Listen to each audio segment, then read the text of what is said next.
Hello and welcome to Black Beyond Borders Stories of Repatriation, Remote Work, and Entrepreneurship, which is a podcast dedicated to exploring the stories of Black people who have decided to repatriate back to the continent or to a country of their heritage across the diaspora. So today's guest is a friend of mine, Sawida Kamara. I'm so excited to have you on, Saweeda. Tell me a little bit about yourself, or as much about yourself as you want, and then what inspired your decision to live and work abroad? Sure. Thank you. Thank you. It's my pleasure to be here. I am originally from Sierra Leone. I was born and raised in Sierra Leone, West Africa. I lived there till I was 8 years old, and my family emigrated to the U.S. in I would call that the mid to late 80s. And so I grew up in the mid Atlantic, Maryland, North Carolina, and then Virginia before I became an adult and then moved back to Maryland. So I growing up as a diasporan already, just from a Mm-hmm. very early age, had a very deep connection to people who were coming and going back to not only just Sierra Leone, but I just remember coming into Maryland or into the DC area or even to North Carolina, there are already all these communities, existing communities of different diaspora communities already in these places. And so I started already forming a sense around, even though you emigrate, there's still a lot of people who are going back. Yeah, yeah, It's absolutely. been There's always been a remigration or repatriation. So, as I got older and just started really traveling on my own, I just started realizing that I always felt more calm and more just different when I was in the global south. Any places in the world where the predominant people around me are Black people. And so that kind of really took to mind when we became a remote working organization during the pandemic and decided to remain that way. And so I said, Mm. okay, well, this is my time to start being intentional about a dream I thought would be down the road after I retire. I'll travel more. And then now it was just like, let me do it now. Yeah. So tell me the type of work you do and how long you've been remote, and like what are some of the places that you have gone as you've taken advantage of remote working life. Yes. So I do capacity building for community-based nonprofits. It's organizational development at its best. I'm a consultant to nonprofits, but they don't pay me directly. I work for a capacity building organization that's based in DC. Okay. So I just continue to do that work virtually. Prior to the pandemic, we were already a hybrid place before that word got created, in that and used Okay. in that way. I only went in 2 days a week prior to that. So we already had that. Yeah.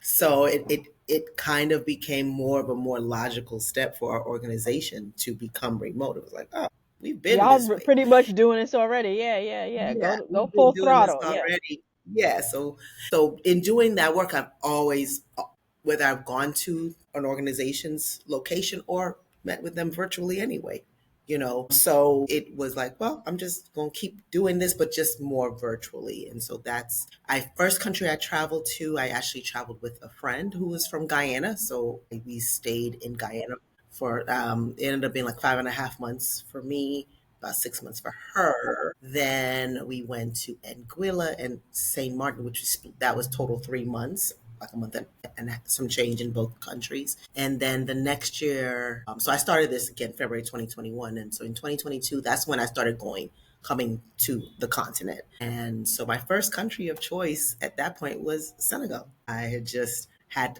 friends who had gone, and I was in 2021, and I was like, I want to go. I heard great things. So I went there. I'm going to That's where I'm Gambia at the going end of in like 1 week. Okay. I know some people. Girl, Yes. yeah. Well, girl, Yes. hook me up. I'm gonna be there for 6 weeks, and then I actually may have to come back, so it may be like 2 months total. But yeah, I'm always trying to get the connect. So if you have friends, I'm trying to Yes. link I up with friends do. of friends. Yes, yes, absolutely. So you I were in do. Senegal. Okay. Senegal, that allowed me because it's so close to Gambia. Went to Gambia. Hmm. But I didn't end up staying in Gambia. I just visited Gambia. Then Tanzania, then Ghana, Nigeria. That was last year, 2023. And then I'm Ghana, Nigeria again this year. But Okay. in that time, yeah, in that time prior to that, I'd already been to like South Africa. I've been to South Africa twice. I've been to Mauritius. So I've been to other places, but just not as part of this nomading journey. Absolutely. So every year it sounds like you pick a place or two that you want to be for a couple of months, and then maybe you go back and forth between there and the US. So how long are you going to be in Ghana and Nigeria this year? This year, I'm going to be more in Ghana. Okay. I rented a place for a year. This trip, it'll probably end up being 7 months, but I may go to South Africa. I may go to Rwanda. I'm still figuring it out. I want to visit Rwanda. I've heard so many good Rwanda's on my things. list. Ghali's on my list. So I'm like, maybe. And I happen to see that Rwanda Air flies from Accra through Abuja, Nigeria, Oh, straight to okay. Kigali. So I was like, I already found a flight path of the two countries I was planning on spending time with. But then I was always like, oh, I can also now go to Rwanda. Like, I know once the doors get open, you're like, while I'm here, mhm. where else can I go? I love this. So you've been doing this for a little bit over 3 years. So tell me some of your gems from each of the different places. So let's go back to 2021. You go to Guyana with your friend. What was that like? How did y'all prepare? What were some of y'all trials? What were some of your joys of like, what was that first year like? I'm gonna go year by year because you've been learning some things. And so I want you Sure. to, I want you to teach our audience how to do this thing. Yes. So, our way of doing it, because we knew people on the ground in those countries, where we were like, okay, we'll just reach out to them to first find out if they knew anyone that could rent to us. Okay. And while we enjoyed being in both of those places, the rental experience was not the best. And Mm, then so that is something that I took with me for that first experience in that first year in the Caribbean. Was like, by the time we decided for our last 6 weeks, really, when we decided to be in St. Martin, we got an Airbnb and we were like, oh, we should have been doing this all along. so just So go with the I would Airbnb. say go with an Airbnb if you're going to be there for a short term. I really Okay. think some landlords are not really used to setting up. If they had an apartment to rent and they're not doing Airbnbs, doing the short term rentals in the way that would be most comfortable to you, they may not be used to doing that. And so they Yeah, don't yeah. necessarily know how to prepare for such a guest, but Airbnb hosts, they got it. So if Yeah, you're yeah. trying to be somewhere for like 2 months, 3 months, that was a quick thing that I learned. It was like, oh, don't make it too uphill for yourself. Use the vehicles that have been a little bit more catering to people who are nomading. Yeah, and I've been looking like if you do a longer like a month or two or an Airbnb, it's a lot cheaper than if you like do a week because they like okay the whole month, right? So I was like, I might as well do the whole month because it's exactly the same of what I might be paying for a week if you do like the whole month. So it ends up even benefiting from you. Okay, so make sure you got your Airbnb situation down so you can have because it's a transition, right? So you can have when you're going there, particularly your first place, in a living situation that is kind of in alignment, It's a at least with softer what you're used landing. to. Yes, It's a exactly. soft, Okay. much softer landing. So the first place when we get to Guyana, like, because they're thinking we're renting, we're like getting there and the place is not that clean. So our first Mm, day, we have to clean because yeah. they're thinking of us as tenants, not thinking of Right. it as a guest. As a Airbnb, when guest, you get there, it's you're a going to be a guest. little different. Yeah, you're a guest. And so you're not going to be making your bed. You're not, there are going to be sheets already on the bed. You're not going to have Uh, to get certain things together. And so we learned quickly, like, that's not the model that works for us. Yeah. boom. Tell me a little bit about Guyana. So you very rarely hear people even talk about Guyana. I know some Guyanese folks from when I was growing up, and of course, our mutual contact Kim is Guyanese, but it's not in our like American mind. It's at the top of South America, next to Venezuela, if I Yeah. am Yeah. remembering Above correctly. Brazil. Not Yeah. right? Not a lot of Yeah. people go there. So just tell us a little bit about your time in Guyana, a little bit about the culture. Is Afro descendant. There's a lot of Yes. huge Indian population there as Yes. well, as I Yeah. know. So yeah, just give us a little bit Exactly. of flavor. You know, yes. So Guyana, for those who wouldn't know, is actually the only, I believe it is the only English speaking nation in Latin America or South Mm, America. And they are considered both part of South America, but also part of the yeah, yeah. Caribbean. Okay, okay, So nice. they carry this interesting distinction. And so, but when you get there, it's very clear that it is a Caribbean country in In its its essence, yeah. essence. It's predominantly Black and Indian, and then of course there are still Ameri Indians, as they call it. They're indigenous Americans there, and so it is interesting geographically. It's probably almost across from where Ghana is in the So like it's like the what yeah, is it? they're The very equator, right? close. Yeah. So funny enough, the heat I feel in Ghana, the last place I felt hot like this constantly was in Guyana. Of So course, I the was like, same oh, y'all, heat. y'all are in that same thing. It feels it's lush, it's warm. We ended up staying in the capital city, Georgetown, and so that was actually a great thing for us. We came right at the time where, and they may still be doing this, where there's this huge remigration effort going on there as well. So you know how Really? like Ghana has here, yes. So they have been saying if you were born in Guyana or you're a Guyanese, like diaspora, you could come, you could get your passport, you can, your pathway to all the citizenship, but like, buy a place, all of that. So it was nice to come to a place where there was just like all this movement and energy going on around that. But also I know that they had just found oil and just really being like, they're on the precipice of, I'm sure, of what, if all goes well, would be, economic growth and development.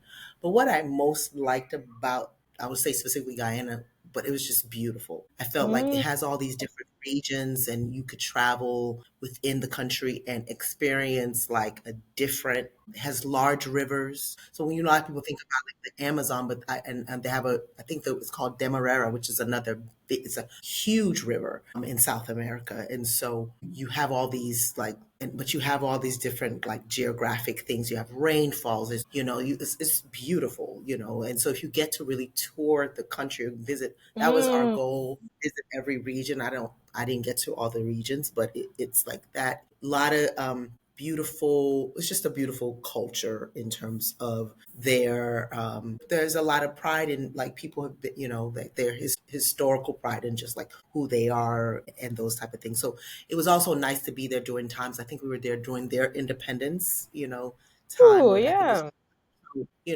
so that was like, so we got to be a part of like different holidays and just be a part of just different things, or just learn to be. And it was it's warm people. Like that was the first time we were doing it, and felt like I was super glad that we went there first. And maybe, like when we got to Anguilla, which was our second country, where yeah, it was just, they received you, they're a little bit more spread out, while I feel like Georgetown was more connected from, so you could, there was like a whole thriving taxi system where you could like order food, order water, but it's a taxi system, but Or it was you might functioning have like, changed my. I'm going like this. I'm like, okay, maybe I need to go to Guyana. yeah, it was like, and I like that they had innovation in their own way. It's like they didn't have Uber, but they had Uber. They had an intricate car system. They had a whole, you could use your WhatsApp to order your lunch and it'll get delivered to you.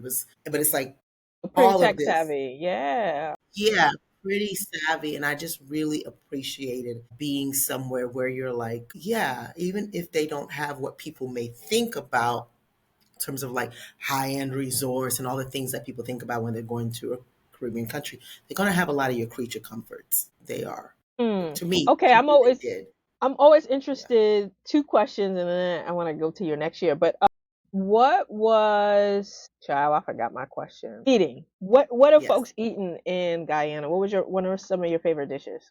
Wow. So this is so weird. So there's this huge culture of like bun and cheese type of stuff, which is a Bun and Caribbean thing in cheese. general. Yes. Yes. So we happen to live down the street from a bakery.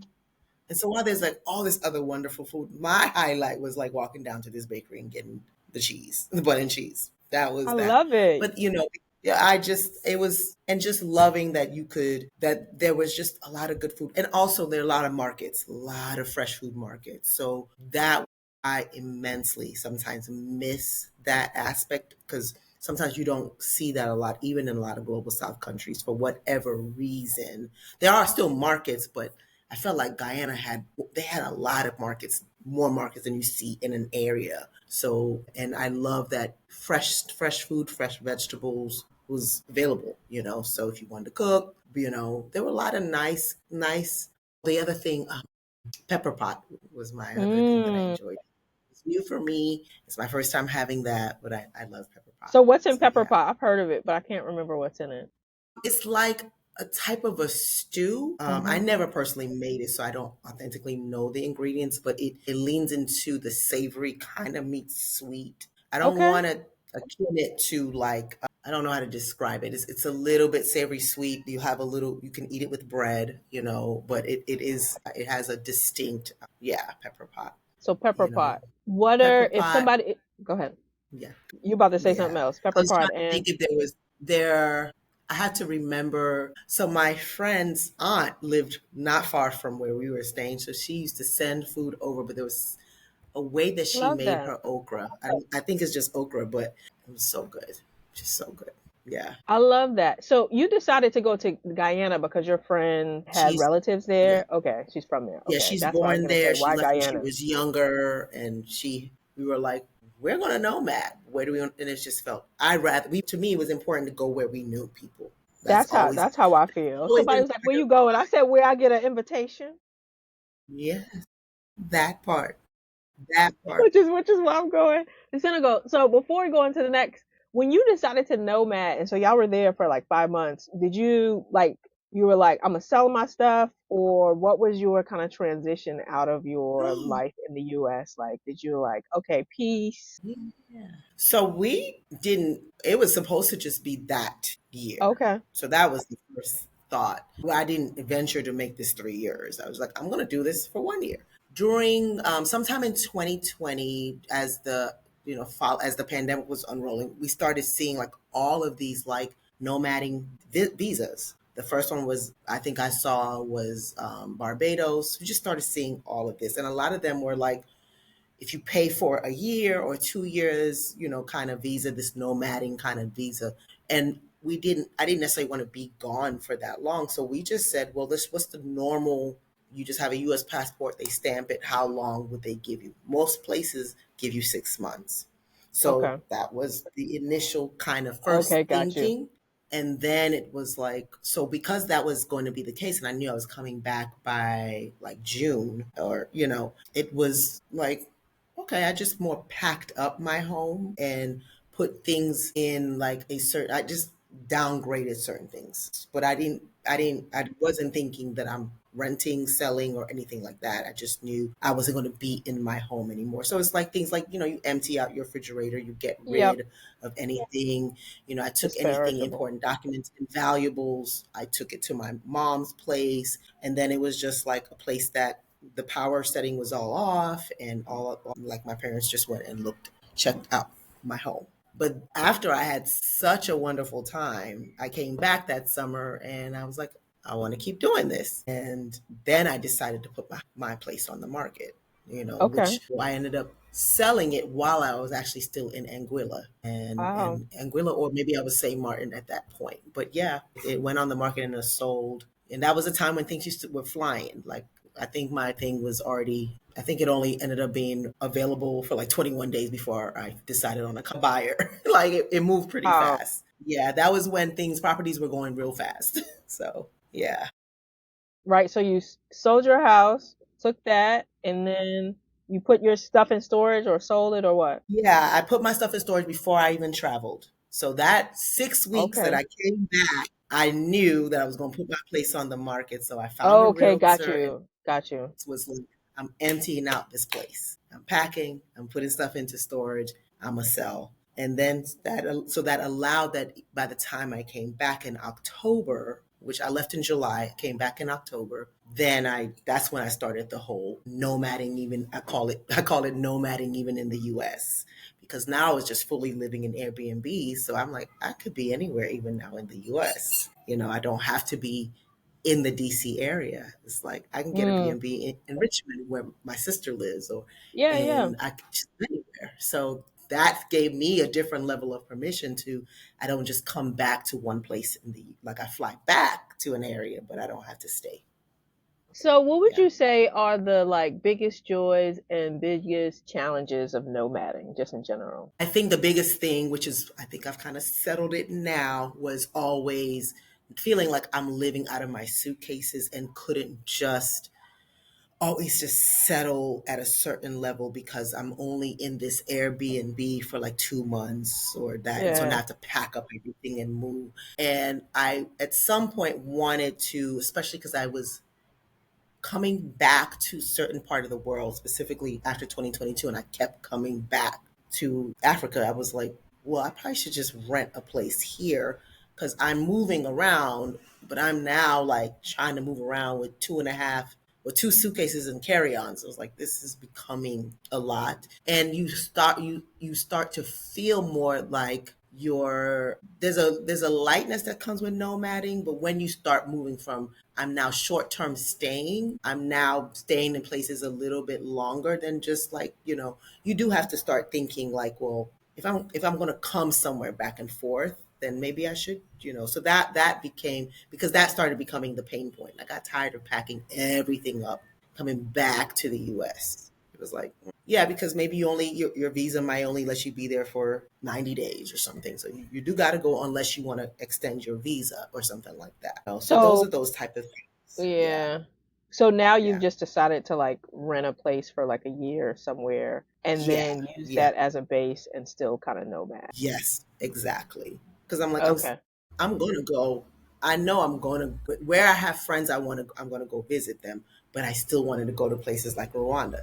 But I don't want to pack up everything and go to Rwanda for 3 weeks. That becomes a lot after a while. It's like, Yeah.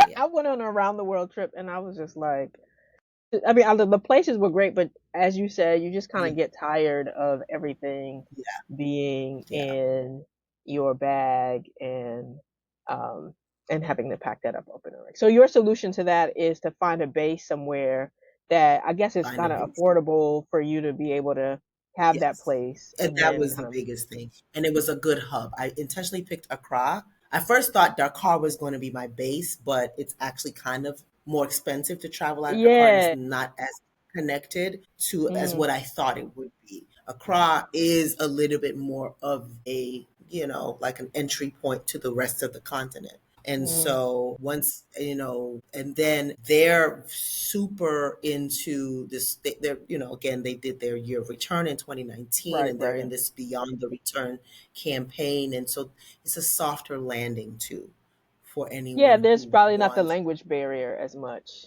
no as in language Senegal barrier as if was. you are, like, English English speaking, speaker. but also like the creature comforts are for some people like yeah if you really like certain kinds of things like I found it really easy. Like I get my hair done. Like I don't have to like really overthink certain things, And there's a lot of expats here too. So that it was also a big part of it. And I think if anything, to the question that you asked, the biggest joy has been creating community. I've just been fascinated by like how the ease of creating community when you come Mm. to places. Yeah. Yeah, Yeah. yeah. Tell me a little bit more about that. Like, how have you navigated that? How have you like? I'm going to Senegal, and I'm like, okay, I guess I gotta make some friends for the for almost 2 months while I'm here. Like, how would that Yeah. work for you? Well, one, if you, I already know how you can make some friends. But two, like the biggest thing is to get clear around, even if you're a nomad and you're a remote worker, don't just sit in your house and just don't get there and sit in For your you, house. I'm out and about. Yeah. Well, yeah, be out and about, go to cafes, work from there, let people see your face, let people start having conversations, start being a little bit more engaging, find whatever WhatsApp groups that may already exist in that Mm. city. for that area, join them, be very open to being like, hey, I'm here. I would love to meet up with people. If they're a group that has events, go to the events. Don't just like be there and not be involved. And before you know it, you're gonna start doing one-on-ones or small group things, and then people are gonna invite you to your homes. That's literally, if there's summits, if there are conferences, go be out and about. Don't just, and if you, there's group travel. So even though I'm a nomad and I'm there, I also joined formal tour groups. Like people were just coming Hmm. for just like a week or 2 weeks. I joined those tour groups to go and see other parts of a country because that's fun and that's how you're going to meet people. Now, some of those people, a lot of them are probably going to leave within, but it allowed you to not go through that experience alone. And even those people who sometimes you'll meet someone on a tour and then they like I met someone in somewhere in Dakar. I think it was Saleh is the word, I think that's how you pronounce it. But she was there with a NBA in Africa thing that was going on. But Mm. she also was a traveler. And so I was like, oh, well, let's stay in touch. And then we could just tell each other where we're going in this world and see if we can line it up. That was her personal passion, even though she was there on behalf of work. But it's because I was at a resort and I was like, oh, what y'all doing? You know? Be like, oh girl, I'll be like, hey, I go on tours, I make Yeah, I friends. was Yeah. there by myself, but I saw black women and I was like, You know when you see black, what y'all doing? well, why y'all here? Well, or you hear And the because at laughter. that point, yes, yes, yes. You hear the laughter and be like, oh, that's a black woman. I love that. Oh yeah, and that was literally I heard them at dinner time, and I was like, I gotta go make some friends. So yeah, I love so that. that's I think a big part of it. If you're just there now, if you're traveling to ground yourself to decompress, maybe it's an inner journey that may not be your path. You may, Right. but again, if that's the case, then find the wellness groups, find the yoga retreats. Be intentional about that because there's still community that could be made that way too. But I was wanting to connect and have a bigger sense of community. Yeah, and so it sounds like most of the places that you've gone to over the past couple of years have been either the continent or across the diaspora. So how has Mhm. like being in these different places that are primarily black, that cater to black folks, just shaped your understanding of yourself, of identity? I'm just interested in like, this is Black Beyond Borders. Like, what is that? What is Yes. it for you? Yeah.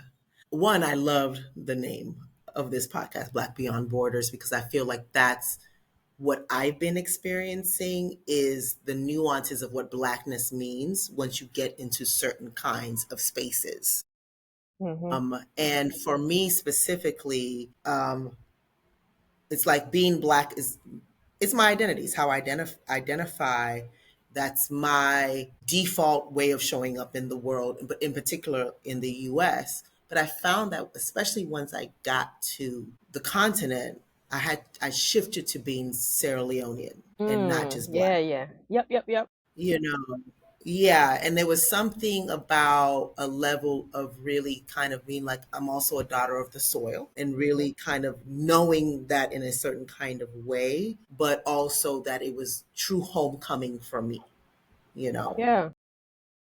So it was like, I'm black, but I'm at home. I'm black and I'm at ease. I'm black and I'm Mm, with my people. And yeah, there are other people around. I see them. They're there. There are other groups here, but it's like, no, I'm in a black space, yeah, literally. yeah. While in America, I think we're in black spaces, but that's not the dominant Yep, space. yep. This is, Yeah. yeah. So it was like, this has been liberating. It's been Yeah. liberating.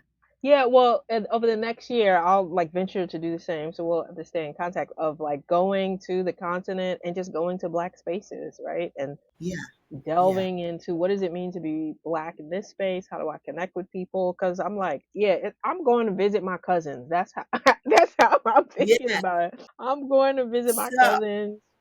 I, Go ahead. yeah, I do want to add though that blackness in these spaces, Yeah, I or mean something being that different. there's still places where, because of vestiges of like Mm, colonization and different things like that, you can still come here and sometimes in certain places feel like othered, sometimes by even yeah, other people, yeah, because their deference is still to a foreigner who does not look like them. white, of but it could be Lebanese, it could be anything. It could There's many Yeah. dynamics I've picked up where The it's anti-blackness like, is still real. yeah, it's still there. And so you'll have things like being in a bank where you've been standing in line. You're there to do something, change money or whatever. And it's like a white person walks in and they're kind of like, welcome, sir.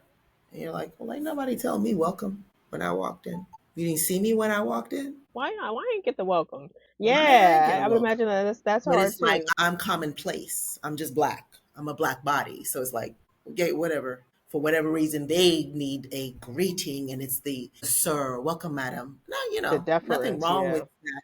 But it was like, oh, there's something here. There's some elements here. And that's not everywhere. Most African countries are not like that. But I've noticed it in certain spaces. Yeah, in other I'm going to places. turn on my light because I'm like, it's getting dark here real Go fast. One ahead. second. That's good. Take your time. If I feel like 1 minute is like the sun is here and the next minute it's like it's It gone. was gone. Okay. So yeah, yeah. So I'm interested. So you've been to, I guess, 6 or 7 places along your travels over the past year. Why Ghana? And tell me about like what's a day in the life of Saweeda in Ghana like. So it's shifted. So when I started this journey, I was working full time, and now I'm part time. Okay.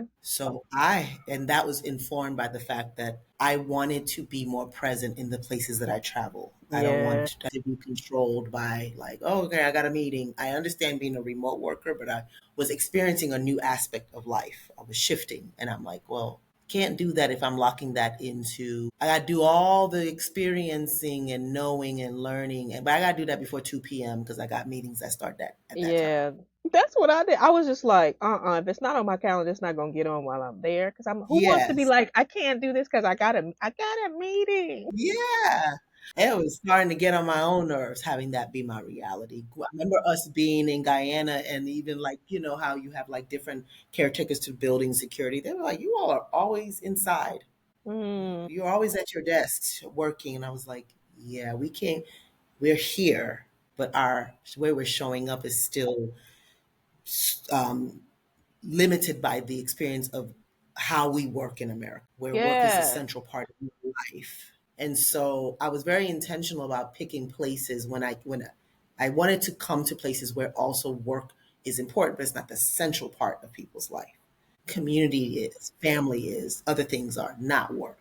So that was a big part of, even when you say like why Ghana, I really just picked, I was like anywhere where you can get work done, because again, I need people to have operate with banking hours. I want to go get a cell phone and top it off, and so you need businesses, you need structure, but I don't need like things to be at such a level. I like that. I wanted a place that slowed down on the weekends. Yeah. I Yep. like that a city emptied out on the weekend or on holidays when people went to their respective villages or their where they. I like that. I like those type of things.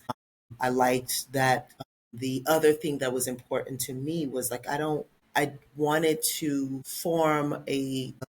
I just wanted to kind of be a way of life. I feel like I'm restructuring my life to be around like all the things that interest me. So I also do Mm, coaching.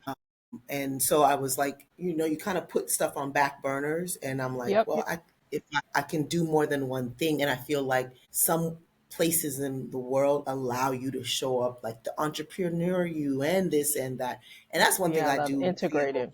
like, yeah, like someone could be this, someone could be a reverend, a medical doctor, but they own a business. Right. Right. Nobody's gonna think anything about that because it's not your identity is not occupationally based in that way. Mm.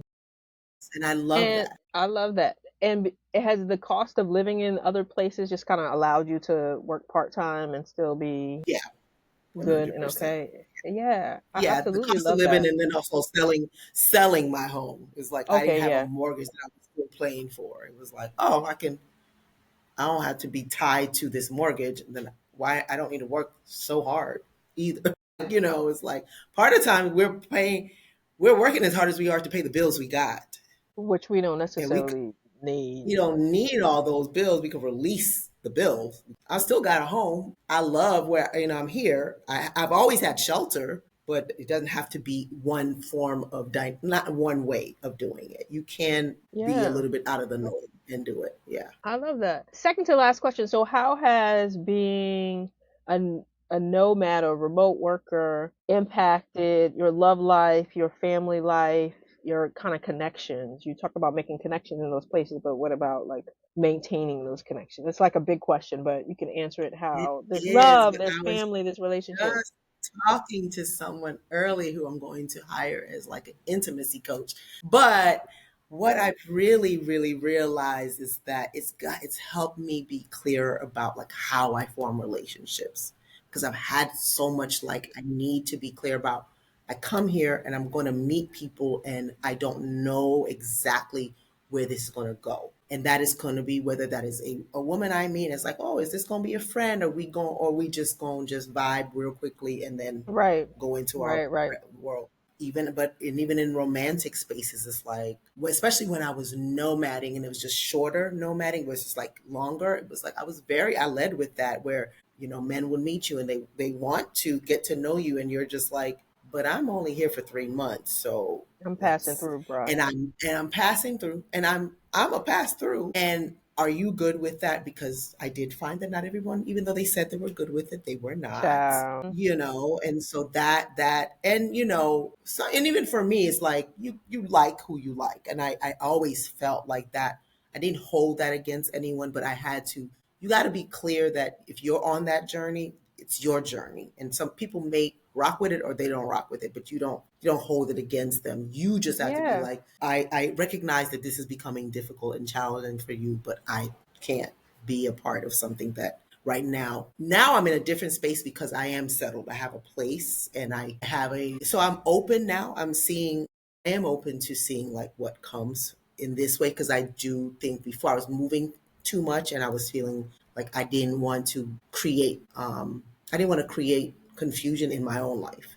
But now I'm Ciao. like, if I'm settling, if I'm in a space where I'm grounding a lot, then I'm like, now I do want to know, like, okay, how does one form relationships now when it's an international context and all of that, because I'm very aware of like from the Caribbean to here there was this huge sense around be mindful of the men, and some of these men are trying to just get quote unquote visas or be taken care of, and I was like, one, that's not what I experienced. I've had a Mm. good amount of men who they were entrepreneurs. They would take they're not trying to get anything from me.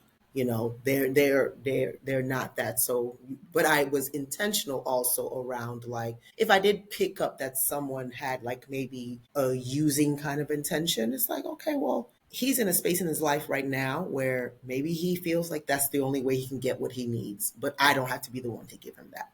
So I will bless and release. So and knowing like, and I tell people all the time, like every country you go to has a golf course. So if you are a woman that does not want to be dealing with men Okay, who see, ain't now you nothing, go to the go golf have course. lunch at a golf course because most of them Sure. men probably they got money to play golf at two Come on, o'clock in or she 9 just gave a.m. me a in the morning, strategy. and they probably got time to take you out for dinner if they're single. We're going to put that out there. Well, whatever. But I just remember feeling like you don't have to be in dynamics that where you feel like you're someone's meal ticket if you didn't want to feel that way. But I've enjoyed dating while nomading. And I've known when to be like, ooh, your energy is trying to do too much in whatever direction it was coming on. And I would make that's for me to pick up and be like, and I'm Yeah, learning to be more direct with my conversation around things, and so and really knowing how to set up expectations around myself, but also how really liked I'm using it as a time to learn like how do I actually form relationships in a certain kind of way, and how intentional am I, and I love it. do I send mixed messages, Get do yourself I want what together. I do I want what I want when I want it, when I don't, am I now a problem? I don't know. Am I the problem?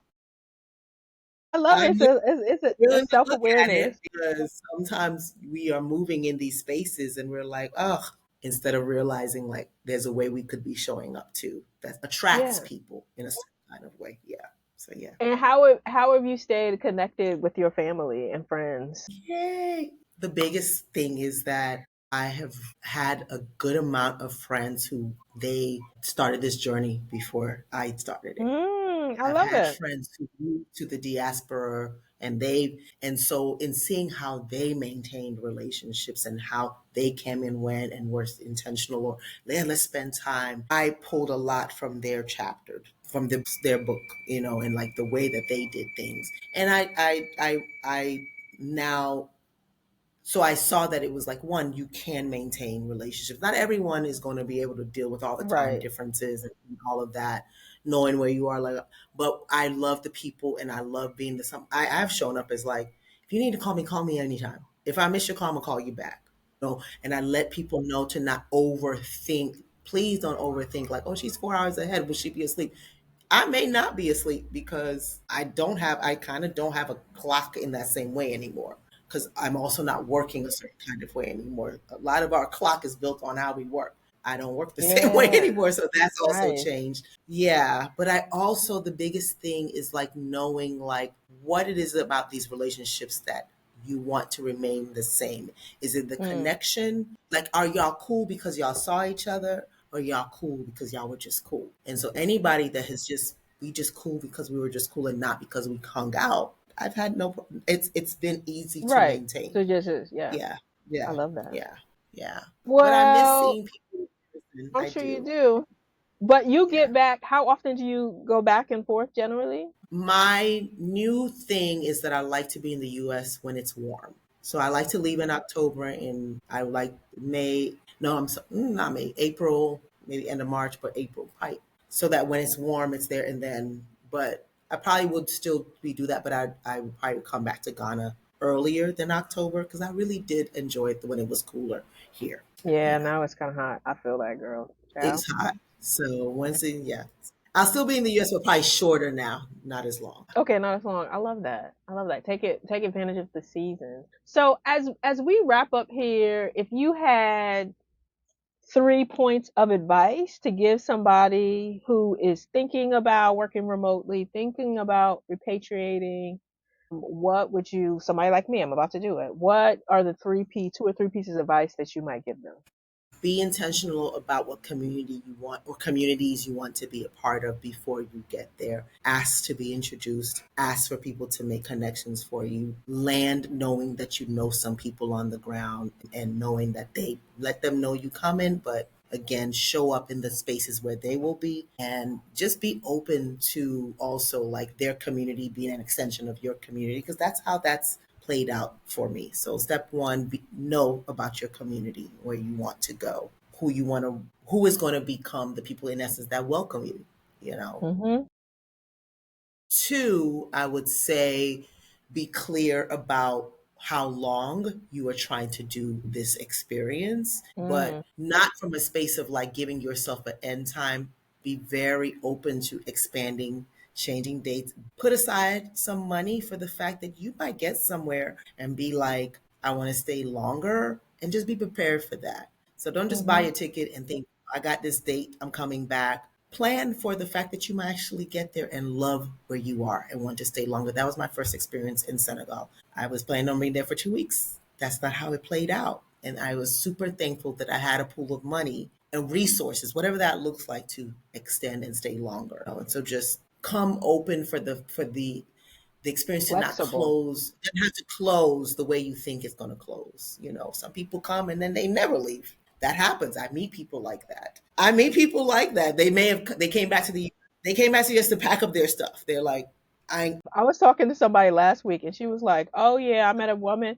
Literally, they came during the pandemic and mm-hmm, they went back and sold their house and that was it. They mm-hmm. just was like, yeah, That we're was done." it. Yeah, they're done. So go explore, but don't be shocked so that's two. Don't be shocked at wanting to expand and stay longer and all of that. Some of these places you may end up may be like really your next place in life to live. So that's two. And I would say three, if it possible, bring along some of your creature comforts for yourself. Mm. What have Like been some there's of things yours? Oh, it's so weird. I like taking my supplements. Like I take Mm-hmm. a variety of supplements, but in certain places of Yep. the world, they're either super expensive or they don't have it. So it was weird, and maybe not. Maybe I just couldn't find it. But like, it's hard to find like collagen. I take collagen supplements. And there are places to sell it, but I'm not paying $70 in the Girl. Ain't no conversion Amazon, for so you collagen. better get it. Yeah. So if there are things you think that may be just part of your creature comforts or just you think they're going to be hard to find, bring them along so that you eliminate some of that stress, around. Like, I don't buy a lot of like toiletries. And I know people who I could buy it, but I don't buy a lot of toiletries when I travel. I do buy like the local things though. So like I come here, I'm gonna use shea butter. I'm gonna use black soap. I'm gonna do those things. But if you like a specific face wash, don't play with yourself. Bring your face wash and bring enough of it so that you ain't mad because you don't have your face. Because there's little things that just strip away at your energy, and often it's your Yeah. creature comfort. It's these little Okay. things like, dag, I left. Bring as many chargers as you think you'll need. Plan for the fact that one or two of your chargers may just die from the power differences. Make sure you Yeah. buy like the travel size converters, not the adapters, y'all. We talking about step down converters that are just a small size so that you don't be frying your cell phone or your laptop or different things. Just be prepared for but plan for your like whatever the things that make you comfortable. And I travel. I know not everybody does. I travel with two laptops. It gives Mm. me peace of mind because if whaps I'm having the one, I'm gonna have another one. Oh, that's a good idea. I'm thankful that I have a work laptop, but I bring a personal laptop. I'm just I You're don't want to not buy a stuck in laptop in alert. another country. Yeah, and making those decisions will sometimes those things color people's experiences, and it becomes like I got there, my laptop died, and it becomes the central focus of their experience. When it's like that's just sometimes what happens when you're dealing from one Yeah. power thing to another. Just plan for Yeah. those things, and plan for your comforts, the things that will keep you kind of not stressed out over over certain things that would be out of your control. They are going to be out of your control. Yeah. So Well, that's all I. girl, That's all thank you. Thank you so much for your time, for your presence, for your wisdom, and for I. your story. I love it. It's a good introduction into the podcast. And if you know any other folks that you're like, oh, you should talk to my girl, such and such, she's been doing this, please feel free to introduce me. This has been our second Yeah. episode of Black Beyond Borders, where I will talk Okay. to probably mostly Black women about their stories of repatriation and remote work. Yes. Saweeda, thank you so much. Are you on like Instagram, or you put up stories? I Are you over here? do. I am Okay. on Instagram. My Instagram is literally its Sawida Sawid. All right. So we can follow you. We can follow your travels. All right. Thank you so much. You're most welcome.